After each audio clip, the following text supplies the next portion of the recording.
Okay, so let's just jump right in and unpack this because there is this tension, right?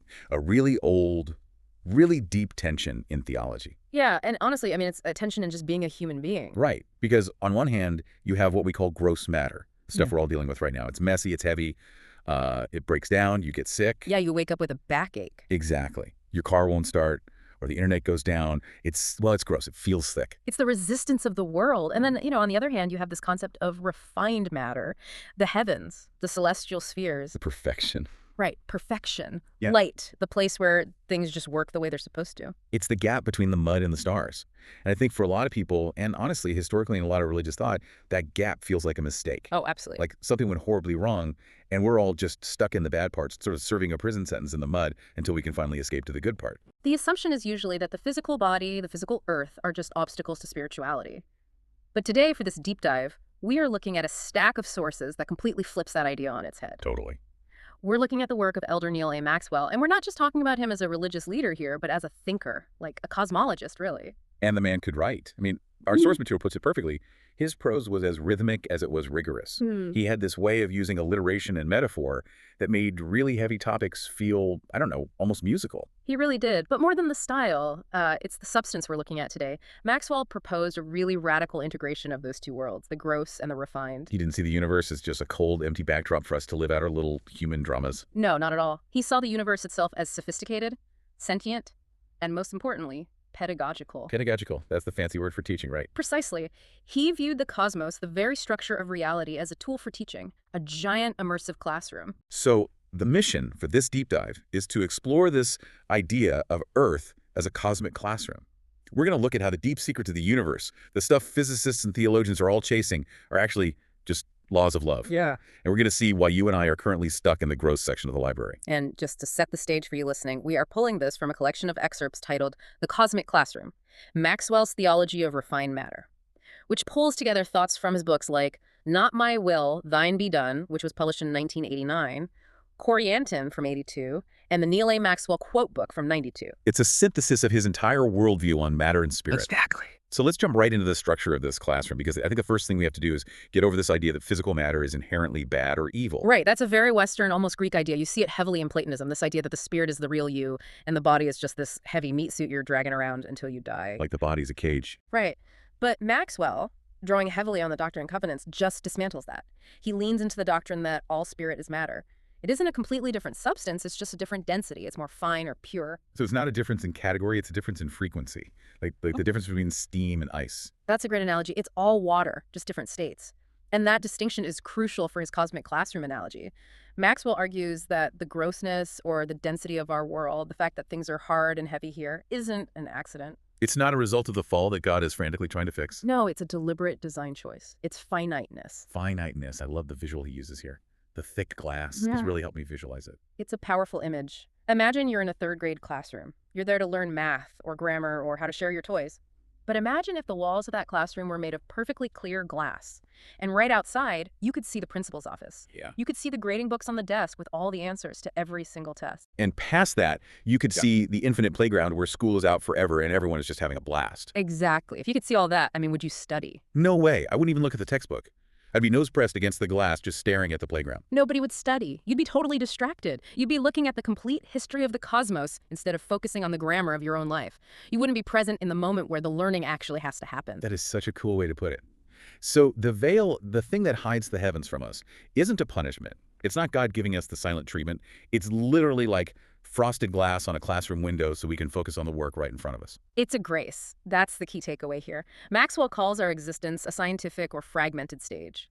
By shielding us from the higher orders, those vibrant celestial spheres described in things like the Book of Abraham, God creates a vacuum of faith. A small, specific stage. Yes. A place where we can act out our characters without the overwhelming pressure of seeing the absolute reality right in front of our faces.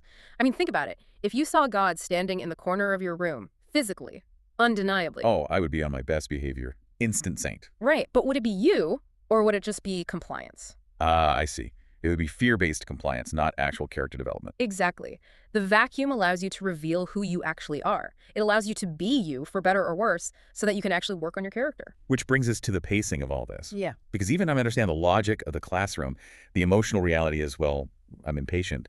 I think the natural human reaction is, okay, I get it, but can I just see a little bit? Can I get a sneak peek at the answers?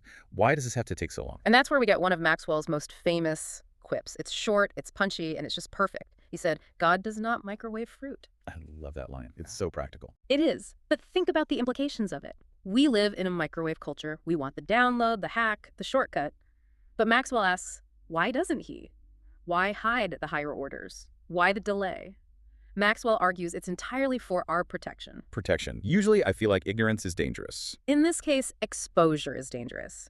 If the veil were lifted too early, if we were exposed to the full weight of the deep secrets before we were ready, it would crush our emerging agency. Crush it how? Well, think about cause and effect. In this cosmic classroom, consequences are heavy, they are tangible, but they are often very slow. You make a choice, and the result might not happen for years. Right. If I eat a donut, I don't instantly have a heart attack. If I skip a workout, my muscles don't atrophy in 5 minutes. Exactly. And that delay, that lag time is the mercy. It gives you space to learn, to repent, to change course. You can realize, oh, I shouldn't have said that to my friend. And you actually have time to go apologize before the relationship is completely destroyed. Oh, I see where you're going. In the higher orders, or the refined matter. The connection between cause and effect is likely instantaneous. If you are in a realm of refined matter where your thoughts manifest as reality, or where the consequences of your spiritual state are immediate, you better have perfect control. The deep secrets carry a weight of reality that we just aren't strong enough to bear yet. We are in a brief moment of a long school day, specifically designed to learn cause and effect in slow motion. So we're in the slow lane on purpose. Finiteness is a safety feature, like training wheels or a bumper bowling lane. Precisely. It keeps us from throwing a gutter ball that destroys the universe. Okay, so we've got the classroom, and we've got the pacing. Now let's talk about the school itself. The universe. Because Maxwell didn't see it as a dead machine, right? He didn't see it as clockwork. No, and this is where he really dives into the Book of Abraham cosmology.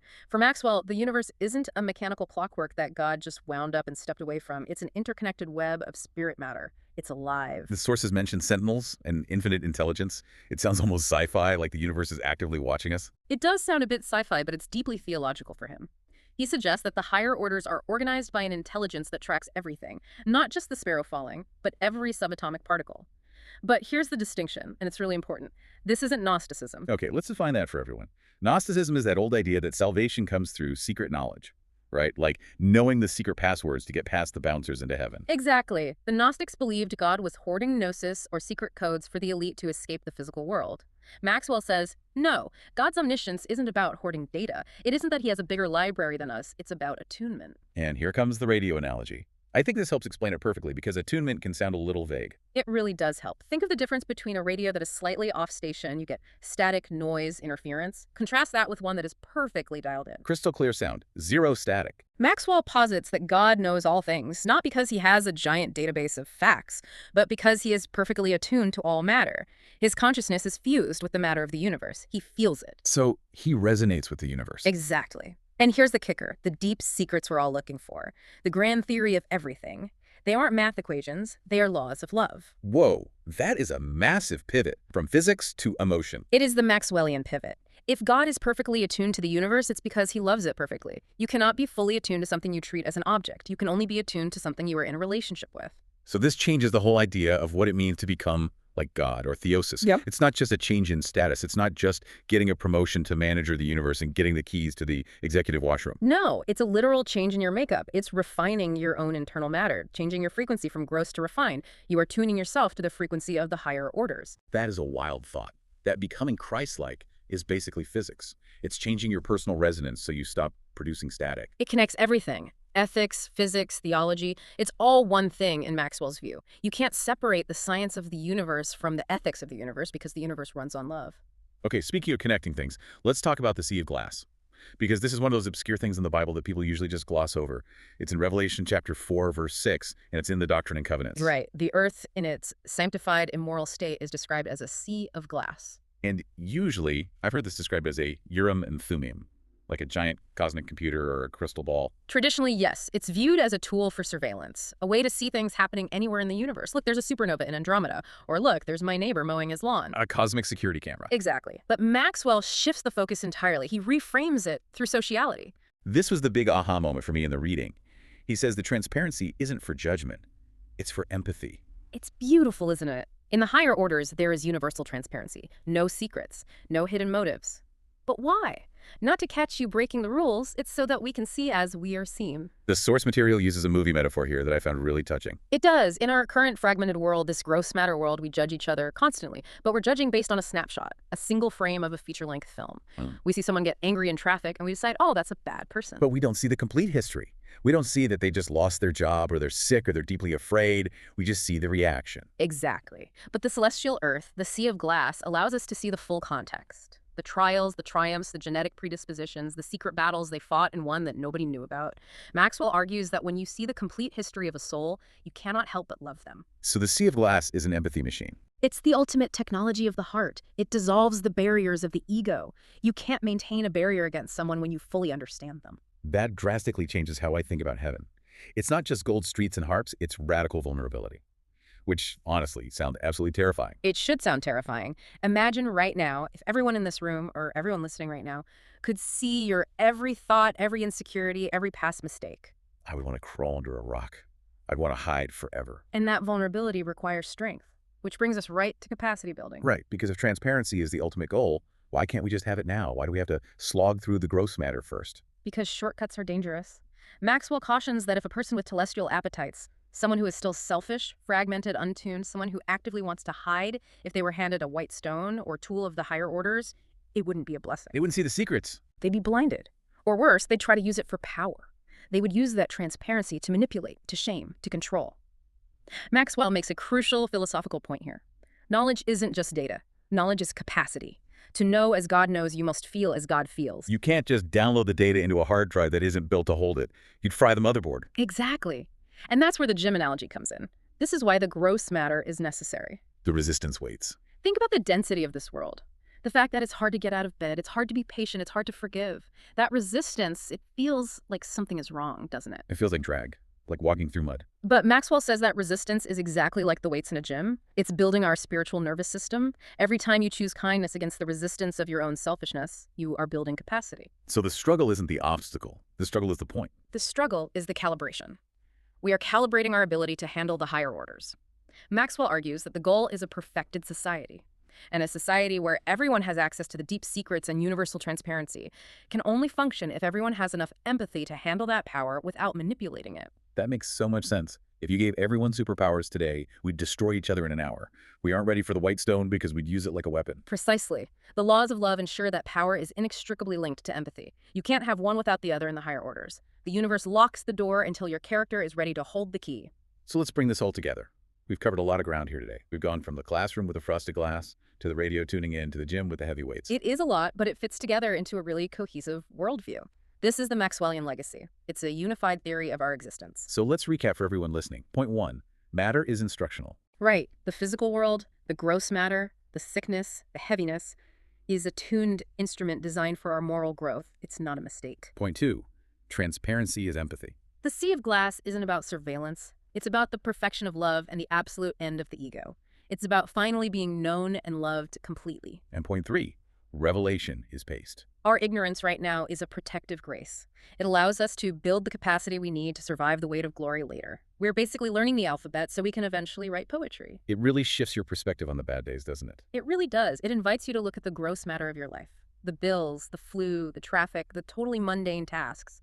Not as annoyances that are keeping you from being spiritual. They are the spiritual work. They are the curriculum of the gods. We are participating in cosmic alchemy, turning the gross into the refined. Every day, with every choice. I love the final visual the source material gives us, the image of the school day ending. It's a very comforting thought. The idea that when the brief moment is over and we stand on that sea of glass, we won't just see a reflection of the galaxies or the cold mechanics of the universe. We will see a perfect reflection of each other. And we'll finally understand the whole story. The movie reel will finally make sense. And we'll realize that those deep secrets we spend our whole lives wondering about aren't mysteries to be solved at all. They are simply the familiar language of home. We're just relearning how to speak it. That is a powerful place to leave it. Thank you so much for walking us through this deep dive. It's given me a whole lot to think about regarding the gross matter on my desk right now. It's been a pleasure. It's a truly beautiful philosophy. And to you, the listener, thanks for joining us in the Cosmic Classroom today. But before you go, think about this. What if the reason we feel homesick in this gross matter isn't because we don't belong here, but because we are currently forging the very vocabulary we'll use to speak with God later? Good luck with the curriculum this week. We'll see you on the next deep dive.